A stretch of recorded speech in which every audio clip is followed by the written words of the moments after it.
My wife said I'd never amount to anything. The courtroom was suffocating. Not from the heat.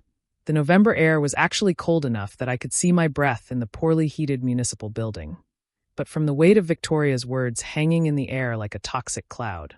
"Your Honor," Victoria said, her voice dripping with the same contempt I'd heard for the last 3 years of our marriage. "My soon-to-be ex-husband has been deliberately hiding assets. He claims to work part-time at some community clinic, barely making ends meet, but I know he's lying. No one goes from being unemployed to suddenly affording lawyer fees. He's probably dealing drugs or something worse." I sat quietly at my table, hands folded, watching the judge review the financial documents. My lawyer, Patricia Greenwood, a sharp woman in her 60s who'd seen every dirty divorce trick in the book, remained perfectly calm beside me. She knew what was coming. Judge Harrison, a stern man with 30 years on the bench, adjusted his reading glasses and looked up from the papers. His expression shifted from routine boredom to sudden interest. "Dr. Morrison," he said, emphasizing the title in a way that made Victoria's lawyer, the expensive Richard Blackstone, look up sharply from his notes. "These documents indicate you're the chief of neurosurgery at Johns Hopkins Hospital. Is that correct?" The silence that followed was absolute. Richard Blackstone's Mont Blanc pen slipped from his fingers, clattering onto the mahogany table. Victoria's mouth opened and closed like a fish gasping for air. Her perfectly manicured nails dug into the armrests of her chair. That's impossible," Blackstone stammered, recovering his pen with shaking hands. "He works part-time at a clinic in Brookside. My client has been there. She's seen him leave for his shifts." Judge Harrison held up my hospital ID and credentials, then showed them to the court clerk for the record. "According to these documents, Dr. Morrison has been chief of neurosurgery for the past 2 years, and attending neurosurgeon for 5 years before that. His annual salary is—" The judge paused, his eyebrows rising, "well into 7 figures. I finally spoke, my voice calm and measured, the same voice I used when explaining complex procedures to families, when delivering life-changing diagnoses, when leading my team through 18-hour surgeries. "Your Honor, I do volunteer at the Brookside Community Clinic 3 evenings a week.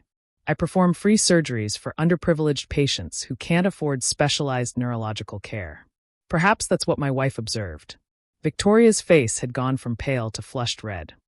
"You're lying," she hissed. "You're a failure. You've always been a failure. When we met, you were just a resident. You could barely pay your student loans. I supported you. I made you." Patricia stood smoothly. "Your Honor, if I may present evidence packet B, Dr. Morrison's complete financial records, including his student loan payment history, which shows he paid off his $400,000 in medical school debt 3 years ago, entirely from his own earnings. We also have documentation showing that Mrs. Morrison has not been employed during their 7-year marriage, despite her MBA from Wharton." The truth was finally coming out, and I felt a weight lifting from my shoulders that I hadn't even fully realized I'd been carrying. Let me tell you how I got here, sitting in this courtroom, watching my ex-wife's carefully constructed narrative crumble like tissue paper in the rain. Victoria and I met 9 years ago at a charity gala. I was a 4th-year resident, exhausted, running on 3 hours of sleep, and only there because my attending had insisted the department needed representation. She was stunning, Harvard undergrad, Wharton MBA, working at a prestigious consulting firm. She approached me at the bar, and we talked for hours. She was brilliant, charming, and seemed genuinely interested in my work. "You're going to change the world," she'd said that night, her eyes sparkling with what I thought was admiration. "I can see it in you. That drive, that passion. You're special, Marcus." We married 2 years later. By then, I'd completed my residency and started my fellowship in pediatric neurosurgery. The hours were brutal. 100-hour weeks were common, and I'd often go days without leaving the hospital. Victoria said she understood. She said she was proud of me. But something shifted after the wedding.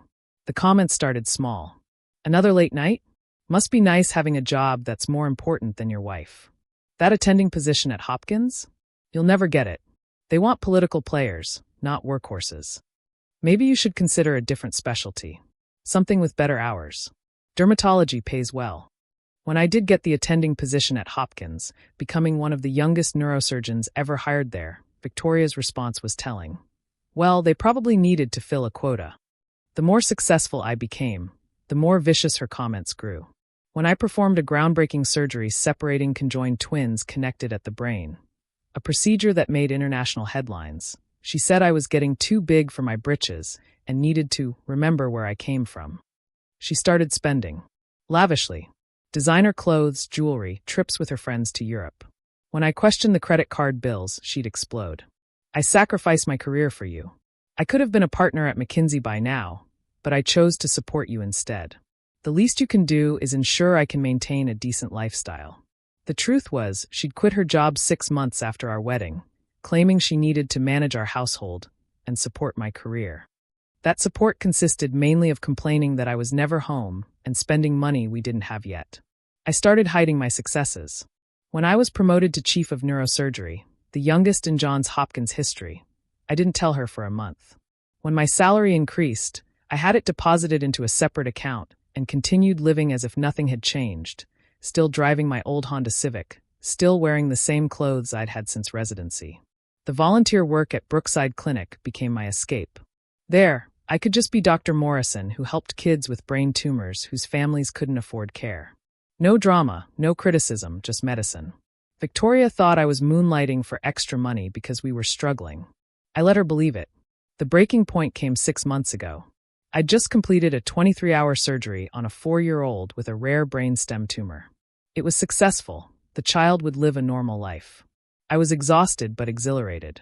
When I got home, I found Victoria in bed with her personal trainer. Her response? Well, you're never here anyway. What did you expect? Back in the courtroom, Judge Harrison was reviewing more documents, his expression growing increasingly stern. Mrs. Morrison, he said, you've claimed in your filing that you're entitled to substantial alimony due to sacrificing your career for your husband's. Yet, these records show you've withdrawn over $2.3 million from joint accounts over the past 5 years. Can you explain these expenditures? Victoria's lawyer tried to interject. Your Honor, my client was maintaining the household. A household that Dr. Morrison was rarely in due to his work saving children's lives? Judge Harrison's tone was icy. I've reviewed the evidence. Dr. Morrison works an average of 90 hours per week at Hopkins, plus volunteers another 15 hours at the community clinic. He's published 43 peer-reviewed papers, holds 6 medical patents, and has performed over 200 successful pediatric brain surgeries. Patricia stood again. Your Honor, we'd also like to submit evidence of Mrs. Morrison's extramarital affairs. We have documentation of at least 4 relationships during the marriage, including credit card records showing hotel stays and gifts purchased for these individuals using Dr. Morrison's funds. Victoria shot to her feet. This is character assassination. Marcus was never there. He cared more about his patients than his wife. He's a workaholic who neglected our marriage. I stood slowly, and the room went quiet. You're right, Victoria. I did care more about my patients. When given the choice between listening to you berate me for the 1000th time about how I'd never amount to anything, or saving a child's life, I chose the child. Every single time. And I'd do it again. I turned to the judge. Your Honor, I don't want alimony. I don't want to drag this out. I just want my freedom and the ability to continue my work without someone constantly telling me I'm a failure while spending the money I earned saving lives. Judge Harrison nodded. Dr. Morrison, the court recognizes your contributions to society and your remarkable restraint during these proceedings. Mrs. Morrison, your claims of financial hardship and career sacrifice are clearly fraudulent. This divorce is granted. You will receive the house and $50,000, which is more than generous given the evidence of marital misconduct and financial misappropriation. Dr. Morrison keeps all other assets, including his medical practice, patents, and future earnings. As we left the courthouse, Victoria caught my arm in the hallway. You planned this, she hissed. You deliberately hid who you were. I looked at her one last time. No, Victoria. I never hid who I was. You just never saw me. You were so busy telling me who I wasn't, not successful enough, not home enough, not good enough, that you never noticed who I'd become. I'm the same person who used to study until 4 a.m. in our apartment, dreaming of saving lives. The only difference is now I actually do it.